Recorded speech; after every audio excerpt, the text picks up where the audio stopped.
The Not So Great Outdoors contains stories of a graphic nature. Viewer discretion is advised. The outdoors are great, except when they're not. Welcome to the Not So Great Outdoors. We're your guides. I'm Seb. And I'm Piff, and this week we are telling the story of the Halloween Vandals. No, I fully anticipated to be like, oh, but I've never heard of that. Yeah, so I was going to do a quick and dirty episode about haunts in Kentucky, but then I was doing my research for my case next week, and I found this, and I was like, I have to tell the story. So here we are. I was like fully prepared to be like, oh. Yeah, don't worry. I was a little let down, I'm not gonna lie. It's okay. It's like, I was so ready. I think you'll still like it. I think I will too. There's no murder. There's not like there's like an attempted murder, but like, well, you know, they didn't die. But happy Spooktober, everyone! Woo! As promised, we are giving you extra spooks and scares this Halloween, so we have another episode for you. And this means that our episode that comes out on Halloween is our 50th episode. I can't believe it. It's I'm so excited. Y'all. Everything is exciting. Y'all, and I'm sure all of you I'm about to talk about are listening. So hello. Hello. Consider this an official shout out. I can't name all of you because I feel like that would be weird because I didn't tell you I was going to do this. But you know who you are. My friends at work. So last week? Yeah. Last week. Time is a construct. I don't know. AKA the same week that we hit 10,000 listens, which is unreal. Right? Yeah. That was last week. Okay. I was like, right? Truly, I think it was last week, but I don't know. It won't be by the time this drops, but at time of recording, it was the week prior to right now. Anyway, I had like five people at work reach out to me and were like, oh my gosh, I just found your podcast. Or like, holy crap, I just heard about your podcast. And it all came in like the same 2-day period. That's so exciting. And I was like, oh my God. What is happening? I don't know. Also, Kim doesn't care if I say her name. Hi, Kim. I love you so much. Thank you for all of the hype. And she's like, we're going to get you to 10,000 listeners, not just 10,000 listens. I was like, let's do it, Kim. I will poop my pants, but that would be super exciting. I will die. Let's do it. Let's do it. She's like, we've got to do it. And I was like, okay, I'm for it. She's like, I'm telling everybody I know. And I was like, please, you're the best. And we love you. So if you are also an avid listener like Kim, be like Kim. You know. Be like Kim. We should get those on shirts. Be like Kim. Also, if you do not follow us on Instagram, make sure you do. If you want to know what's going on with Spooky Book Club. Oh, right. All of that information is on a post in there. You'll know it's the post because it's the post we're holding books. The Shining. We're reading The Shining. So. How's that going for you? Wow, that guy's abusive. Wow, you must be a lot farther than me. I'm like on like chapter 2. It's just like they're talking you about. You are a lot farther than me. All right. Yeah, I was like, it was just like I made it to page 6. Yeah, because life. Yeah, but I plan on getting a lot more read. So far I really like the book better than the movie purely because I feel like I know more about like his internal. Yeah. And I think that makes it scarier. The internal monologue. I think it makes it scarier. Yeah. I have never seen the movie, so I'm really excited about that because we'll be able to have like the different perspectives. Yeah, the perspective of somebody who's seen the movie and then somebody who's I've never read the book, I've never seen the movie. I only know like the here's Johnny. Yeah, that iconic scene. That is it. Oh, and the poor terrified woman. You know, that's the same. But you know, like I only know that. That's it. So I'm very excited about that. So if you want to read along with us, feel free. Obviously we can't stop you, but if you'd like to read at the same pace that we are, our goal is, I think by the time this drops, we will be about halfway through. We'll have finished part 3, I think. Yeah. But again, full details on our Instagram post because there's a lot of dates and it's just easier for me to direct you there. Yes, let's go there. I always love a good book club. Yeah. I've not done book club in a while. I've never done a book club before this, so. I don't know if I really have never done like an actual book club. I've done book club with church, but that feels a little different, you know? I feel like a proper book club is like wine and you little talk tiny about the sandwiches. Book. Yeah, and you talk about the book a little bit and then. And like mostly hang out and gossip. Yeah. So. Yeah. if you want to join us in all of that, Please do. please do. Check out his. All right, are we ready? I believe so. For this yet another spooktacular episode, we are going to the place you immediately think of when you think of all things Halloween. Halloween Town. A real place that you think Salem. of. There we go. Yeah. A real place? I don't know. You said a place you think about with all things Halloween. I'm like, Yeah. Halloween Town. I mean, you're not wrong. However, we Hogwarts. cannot. This is not fictional. I love a real place. A real place. So next week, and I am just going to spoil this a little bit for you guys, but we are diving into the very witchy history of Salem, Massachusetts. I can't wait. Which is how I found this. But so I think get that's ready. why I anticipated being like, because Yeah. I knew what we were doing next week. And I was like, Yeah. oh, I'm ready. So ready. But for this week, we have a crime story that happened on Halloween a bit more recently. Halloween. I'm so sorry. I just realized that this is the first time ever, not right now, but next episode will be the first time ever that we've recorded something that I knew what you were going to talk about. That is true. Holy crap. And still, I don't even know, like, the details. Like, you could go so many directions. I went a lot of very strange directions. I love it. Did it make sense? No, it did not. But did my make it work? ADHD love it? Yes. Is it going to make sense in the episode? I think so. I hope so. I tried to organize it in a way that made sense. If it starts to not make sense mid-recording, I'll be like, maybe we should take a look at your notes and try again. Maybe we should fix this. Maybe we should try again. I did my Anyway, best. I'm sorry. Okay, You're fine. Halloween in 1993 was on a Saturday. 3 years. Well, I'm giving away my age, but it's fine. 3 years prior to my birth. That is my birth year. Not 3 years. 2 years. I can't do math. She forgets when she's born. It's I do. fine. I forget my age. It's all right. I still feel like I'm like 23. I'm not. It's fine. So Halloween in 1993 was on a Saturday. Okay. And as rare as that is, Halloween in Salem is always a big to-do. Also, Halloween 2020 was on a Saturday, and I'm still salty that it did not get the big to-do that it deserved. Cinco de Mayo, 2020, Cinco de Mayo was a Taco Tuesday. St. Patty's was a Friday or Saturday. Halloween was a Saturday. Christmas was a Saturday. New Year's Eve was a Saturday.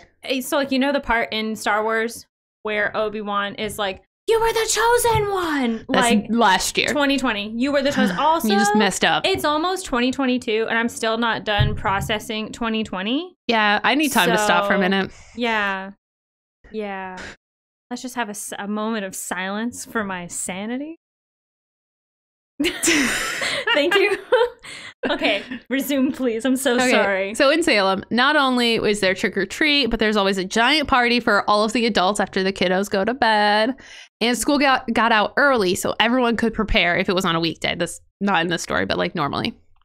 And like any town, Salem is not immune to the antics of teenagers who just like to run around, vandalize, and just cause chaos. Run amok, if you will. Amok. A popular target for teens was the witch house. We have a photo. Oh. This house actually has ties back to the Salem witch trials and is said to have been both the home of one of the judges that participated in the execution of accused witches. I don't know why I said also, but I did. It's fine. I'm not going too deep into that part because like we're doing witch trials next week. But basically it's a museum and you can go and do a self-guided tour right now for only $9. According to the witch house. Freaky. Oh yeah, it's super freaky. It's like such black. A weird looking. Yeah, and it looks like. Have you seen the kids' movie Monster House? Yes. It makes me think. It does look like that. I think it's the really narrow woods flat. Yeah. I don't know. I feel like that's just the time. Yeah. According to thewitchhouse.org, this structure is the only one in Salem with direct ties to the Salem witch trials. So as you can imagine, lots of witchy artifacts, cauldrons, books, ceramic ware, stuff like that. The museum really tried to capture what life was like at the time of the witch trials. There's some kind of curtain in the upper window, but I just about lost my shit. Because you thought it was a ghost. There's a ghost in that window. The Wikipedia photo. Yep. There's a ghost. I wish it would make my day. So in October of 1993, there were 3 women who had signed up for shifts for Halloween night to work at the museum. According to my sources, these same women would sign up for this shift every year. They were history buffs with a flair for the dramatic. And why is that us? every year on Halloween, they would dress up and tell the history of the house and the witch trials. Listen, y'all, I feel like you need to know the parallels that just took place right now. 3 women, and they dress up. If my mother and I each have one of the Sanderson sister costumes, my mom is Winnie because she's dramatic and would have pouted if she didn't get it. Tiff wanted Sarah, so that left me with Mary. So you can tell how thrilled I am that I'm Mary, but here we are. I do like that costume though. It's the cutest costume. Piff's is way more skimpy than mine. My costume stops like mid-thigh. It does. So there's that. Yeah. And my mom's is very dramatic. But it suits her. It does. So we have a little background on our employees. And they're kind of like the victims in all of this. So I have more about them than anybody else. If there was a human victim, they're vandals. So, you know, but these are the women involved. They testified, all that. So. Okay. Sally was a recent college graduate who had moved to Salem to get in touch with her roots and to recover from a nasty breakup. Her boyfriend had recently ghosted her and cut ties completely. And the older women kind of took her under their wings. She was very fun and bouncy, which often came off as flirtatious, but in reality, she just liked to have fun and was a bit oblivious to how she came off. Okay, so she's Sarah. Got it. Yeah, exactly. She's Sarah. We're just good at parallels this whole time. Yep. Okay, so known as a beauty all through school, making friends came easily to her. She actually majored in history at Boston College and was hoping to get a teaching placement at the local high school the next year, but thought it would be fun to spend a year working at the museum as a part-time tour guide. Cool. So, like, she was like, you know what I'm going to do? I'm going to move to Salem. Yes. Let's go. Let's do it. Winona was the oldest of the 3, having worked at or around the witch house since she was a little girl. She had actually taken over the position of curator after her husband died in a freak accident. She was always fascinated with the idea of witchcraft, but seeing as it was the 90s and it was more thought of devil worship and dark magic, unlike the like manifestation, planting lavender for luck and all that like stuff that we talk about nowadays. So she kept it very private and people didn't like know this outside of like her circle. She always wanted children, so she figuratively adopted anyone and everyone in town who needed a strong mother figure. And the troubled children of the town, those being bullied and those who needed a meal, would often find themselves at her doorstep getting a hot meal and some much needed attention. Oh, I love that. Yeah.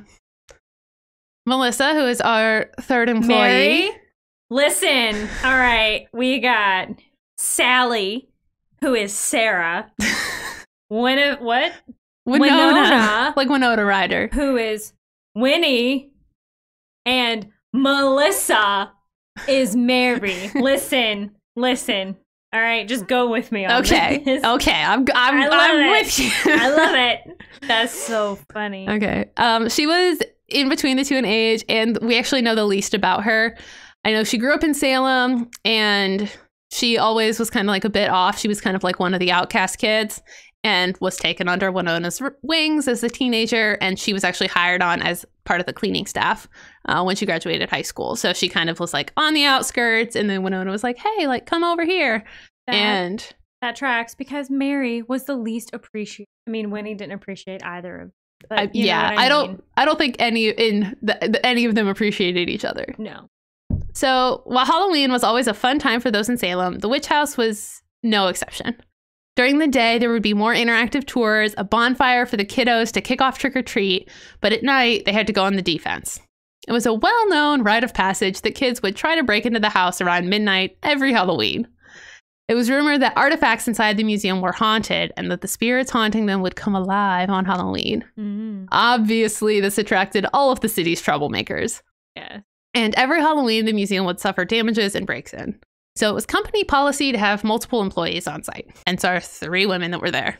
The day of Halloween. But it's not company policy to have a police officer come. It's Halloween in Salem, and there's a giant party and trick or treat. Yeah. Okay, they got... No, they didn't hire like an external security. Like, come on. It was the 90s. We had security in the 90s. Yeah, but they were like, you know what? It would work instead. We'll just like make a bunch of employees stay there. And like most of the time it was fine, except for this time. Okay. So like until this point, it was fine. Working.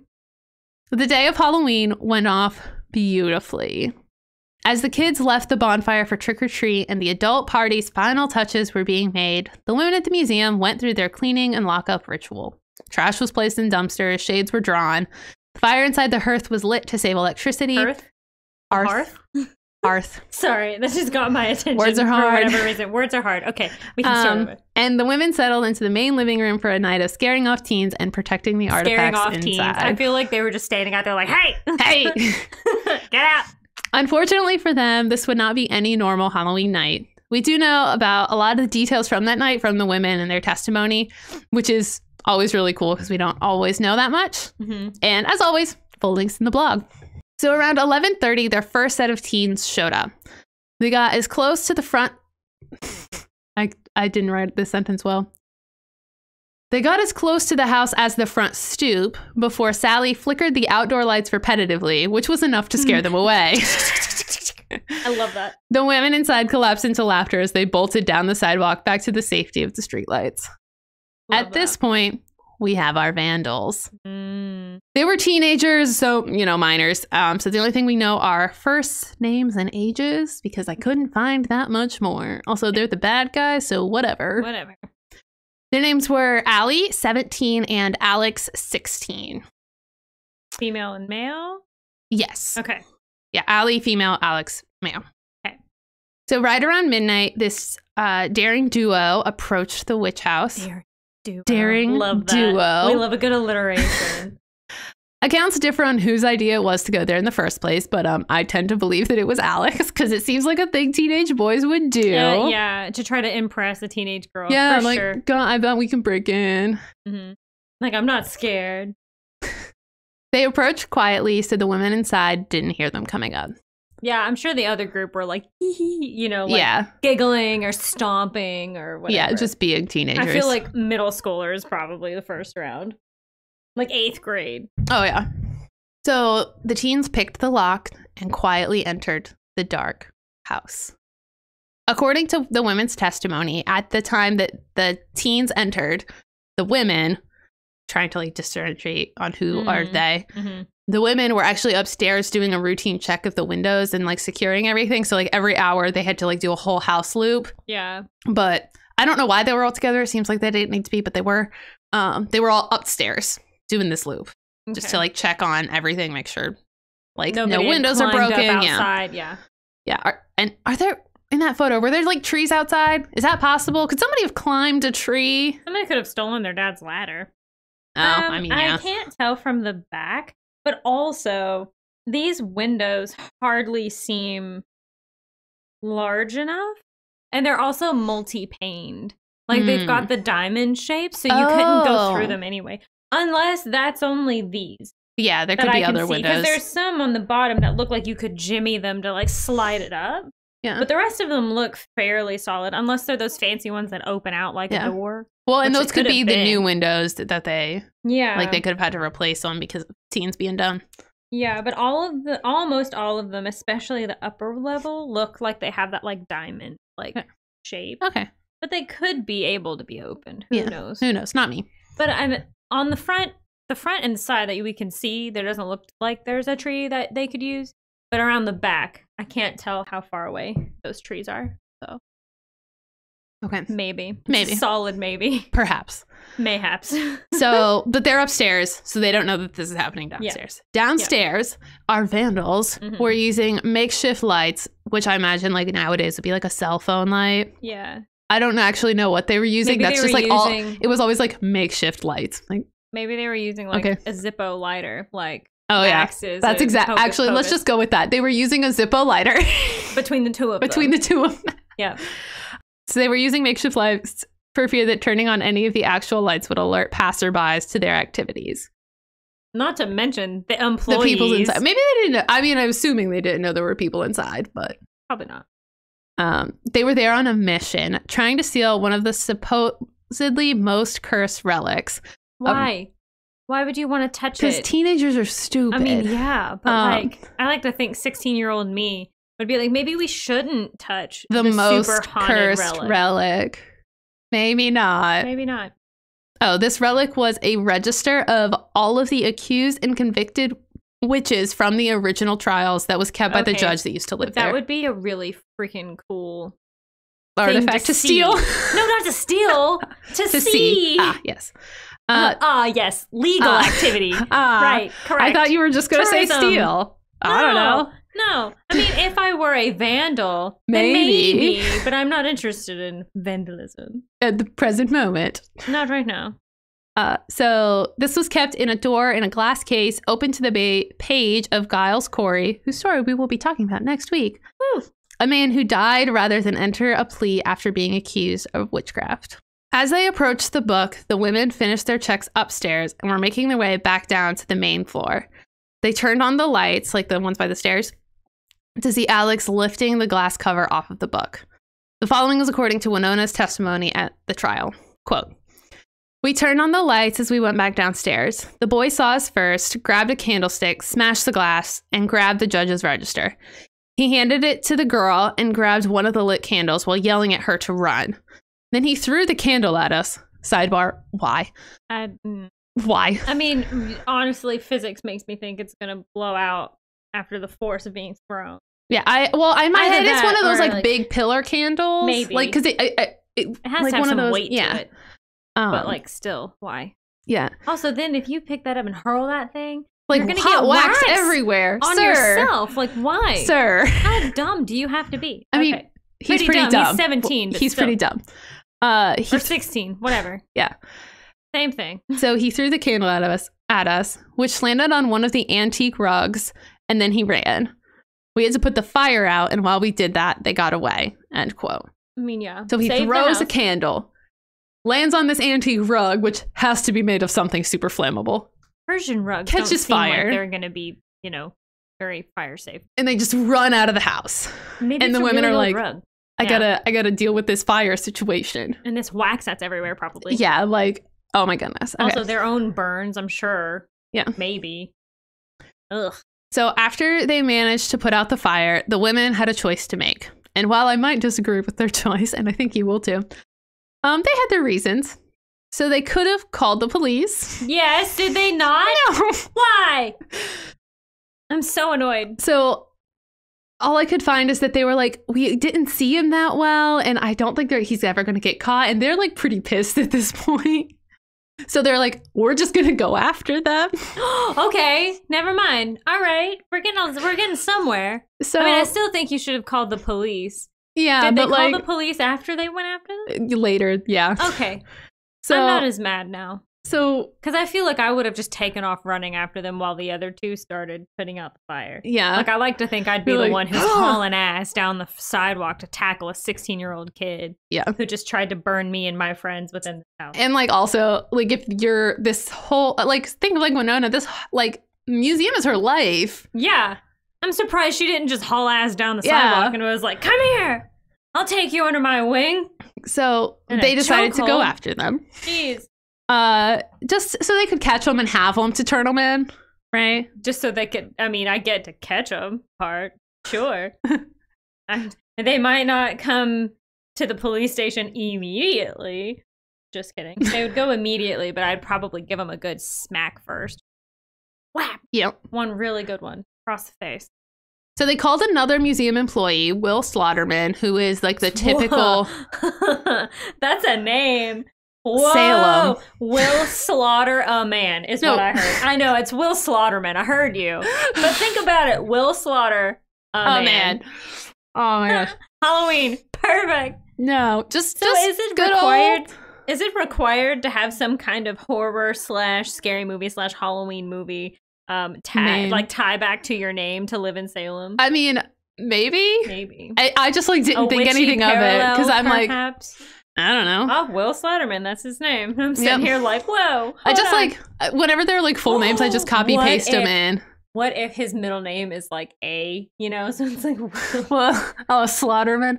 Oh my goodness. Let's hope not. I don't know. I only have his first and last. That's great. So they call him and they're like explaining what happened. And they're like, can you come over and like take over night watch? I know you're supposed to have the night off. Halloween, it's with your kids, but like we need to go catch these dumb kids. We've got to go beat these kids. He's like, yeah, sure, whatever. He's like, I would love to watch you chase down a teenager. He's going to watch over the museum, so it's not unguarded. I'm sure he's like, I would love to bear witness to this. Yes. I feel like, I don't know, maybe not all of them needed to chase the children, but they did. I'm for it. So, well, because what if one goes one way, the other one goes the other way? Okay, you gotta be able to split up. Chasing them alone, and the girl goes to the right.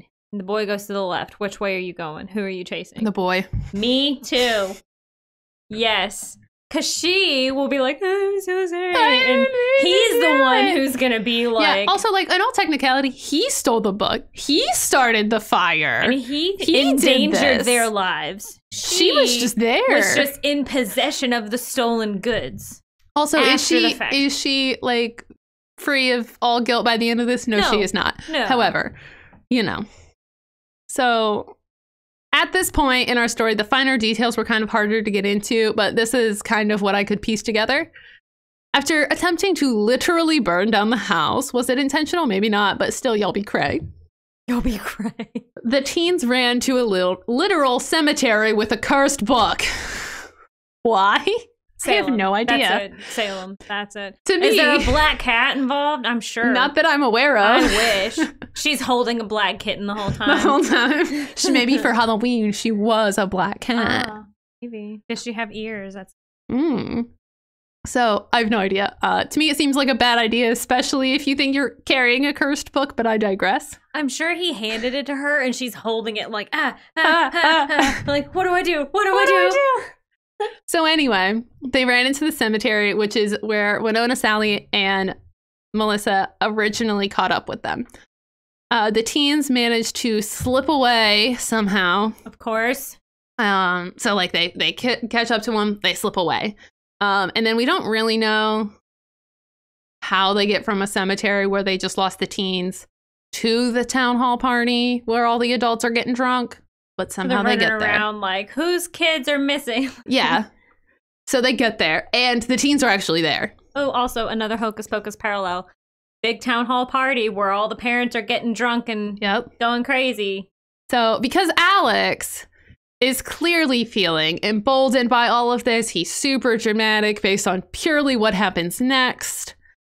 He gets up on the stage at the party and accuses the women who had caught up with him at this time of literally being witches. Really? Yep. That's your best thing. That's the best thing you could come up with to do. Yeah. And everybody in the room just kind of laughs because what the fuck, kid? And his parents are like, can you get down? Get down. Sir, what are you doing? You dumbass. Everybody laughs. Gets a good laugh out of it. This did not work. I just hit my mic. This did not work. And but it's fine. You're falling apart. I am. But as the women were known to have marvelous singing voices, they delighted the crowd. Do they really? Oh with their rendition of the hit song, I Put a Spell on You. How did you not see the Hocus Pocus parallels until I pointed it out? Tiffany. After their plan of public humiliation didn't work, the teens, well, Allie specifically, decide that the only way to get away with this thievery is to literally murder these women. So they lure them into the giant kiln at their high school, lock them in, and try to burn them alive. Tiffany, can you honestly look me in my face and tell me, no, Savannah, I never once thought of a Hocus Pocus parallel? I mean, I thought of some of them, like the song, right? And like, the kiln? Right. You didn't think about it with the kiln? Oh my God. So luckily, the oven has a failsafe, like a kill switch inside, so they could just like turn it off because they can read. Yes. And the women were able to... Because they're not actual witches that came back from the dead, no matter how many parallels there are. To escape mostly unscathed. Was Hocus Pocus based on this movie? On this story? I have like 2 sentences and then we can talk about it. Okay. Alex and Allie were found guilty of vandalism, burglary, and attempted murder. And that is the story of the Halloween Vandals, aka the hit 90s movie Hocus Pocus. I knew it! I was like, there is no way. There is no way you didn't know that they were parallel. Oh my gosh. Thank you for letting me believe it the whole time, though. I was trying, they were like, at the beginning, I was like, oh, I gotta sell this even harder. I gotta sell it. You sold it pretty good. Also, there were times where you were like, how did you not notice that? I'm just sitting here like, I noticed. Yeah. I wrote it because I thought it would be fun. That's great. Good job, Hollywood. So shout out to Becca for recommending that I just rewrite Hocus Pocus as a true crime story. Thank you. Because that was fantastic. Wait, you made it up? Yeah, honey. You made the whole. There's not really I just retold that's so all great. Of Hocus Pocus. I love that. I genuinely thought they were like, this is really weird, obscure crime story. I was like, there's no way I'm that lucky in life, but here we are. Here we are. That was great. Oh my gosh, Piff. I believed you there. I did. Yeah. Also, the witch house really is a thing that you can go visit in Salem. That actually isn't an attraction. Winona, Sally. Oh, hold on. I have to talk about all the things that so obviously what you got some of them. Winona, Melly, and Sally. Yeah. Will Slaughterhouse, Billy Butcherson. Yes. But you missed the black cat. Okay, I could not think of how to incorporate a cat. They could have had a museum cat. Yeah, but if I said that was always there. I feel like stealing the cat is just and don't name him Binks. No, too on the nose. Not stealing the cat, but the cat just being there. Just being there. They had to save the cat. They had a cat that stayed. I mean, our vet has an office cat. I mean, I don't know. I would believe it. I would have believed you 100%. Yeah, well, and I was also worried if I put too many details at the beginning. What else? Then, you would have just been like, you're telling Hocus. You're just telling me Hocus Pocus. Now I feel like a complete dumbass, though. But how did you not You had it. You knew. You were like, something's going on here. Something's happening here. The book, obviously, the spell book. Yes. It's cursed. Yeah. But, man, you really sold that. Because you were like, it was turned to the page of this, da-da-da. Yeah. Like, you sold that. You should have been a writer. Maybe one day. That was good. Well, I'm so sad it was fake, though. Now I'm like, wow, I never knew that fun fact about my favorite movie. Well, because it's not real. No. But that's also, great, though. 1993 is the year Hocus Pocus came out. Okay. Yeah. Halloween actually was on a Saturday that year, but yeah. Huh. I do feel like a dumbass, though. Everybody listening is going to be like, wow, Sab. Oh, so in my original draft, I included a child sister, Charlotte. But as I was going, I cut her out because I thought it made it too obvious. Her name's Danny. Danny, short for Danielle. But I included Charlie, short for Charlotte. Cute. You know?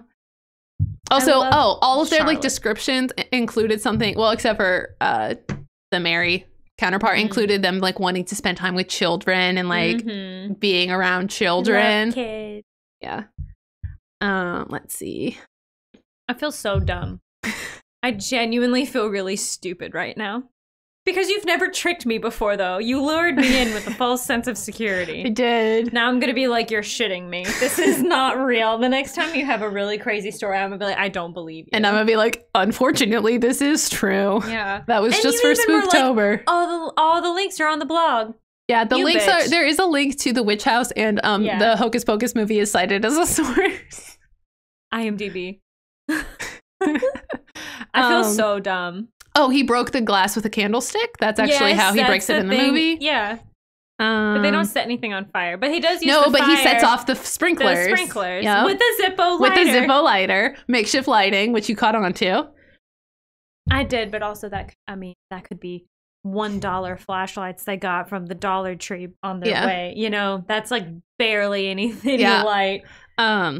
Also, the first place that they go after they steal the book in the movie is to a cemetery. That's why I'm like, is there a cat involved? Because and then obviously the town hall party. Yes, I put a spell on that. you. I was like, you've got to be fucking kidding me. Well, at the end, I was like, I'm just going to make it as obvious as possible. Yeah. At that point, I was like, there's no way. Yeah. But I mean, I honestly would have believed you if you were like, and this is a story that Hollywood took creative license over, but it inspired Hocus. But like, I 100% would have believed you. But I've never had a reason to not believe you until now. And now you're just never going to I'll trust be me. like, no. It'll be like after we did Slender Man for the first time, and I was like, no, I'm not doing this anymore. Yeah. I nearly quit. I was like, no, I can't do this. But then later you did say on an episode that was one of your favorite episodes. Well, I mean, it's probably a trauma response to say that, but yeah. I mean, it's one of my favorite ones to like listen to clips of because I'm being so dramatic the whole time. I mean, that's the fun of it, though. No, yeah. That one sucked though. Like in the moment, I hated it. Yeah. But looking back, it was that fine. was a good one, like for entertainment. I'm sure the people loved it. See, also, I think this was great entertaining. Nobody got hurt. Nobody got hurt. Hopefully, this isn't that traumatic. My feelings got hurt, but that's irrelevant. My trust is broken, but whatever. I'm sorry. I'm just kidding. That was really good. Yeah. I just feel really stupid and gullible. I mean, but also, I think that like you were catching on, but also like, no, there's no way. There's no way. It's too on the nose. Like, yeah. But yeah. I don't know. But I've never been the type, like, even growing up, that were like, gullibles on the ceiling to like look up and be like, what? No. I've never been that way. I always hated those though, because by the time I processed what they said, I was already looking up. Yeah. Like they would be like, gullibles written on the ceiling. And I'm like, what's written on the ceiling? Oh. Also, and this is not like, it's going to sound like I'm making this up and I'm trying to trick you. I swear to God, I'm not. In the one high school girls' bathroom at my high school, the one closest to the band room, somebody like stood on the counter and literally with like a pen wrote gullible on the ceiling because they were sick of, I assume they were sick of like people saying that. Yeah. It's like, yeah, in the girls' bathroom in this hall. Yeah. Gullible really is written. It really is. Yeah. Good job. And then if a dude said it, he'd be like, I didn't know you went into the ladies' restroom. They'd be like, what? Our only logical next step is to kill the 3 women. Which, okay, again, that happens. They were like, what do we do? What do we do? Kill them. Nobody will ever know. That was fun. All right. Well, we love you guys. Thanks for listening. In the meantime, stay safe out there. Thanks for watching. Music by Purple Planet. Art by Ruby Congrove. Logo by Catherine Dodds. For more information and our sources, head over to notsogreatoutdoors.com. For updates and announcements, make sure you follow us on Instagram and Twitter at NSGOPod. Don't forget to subscribe on all of your favorite podcasting platforms.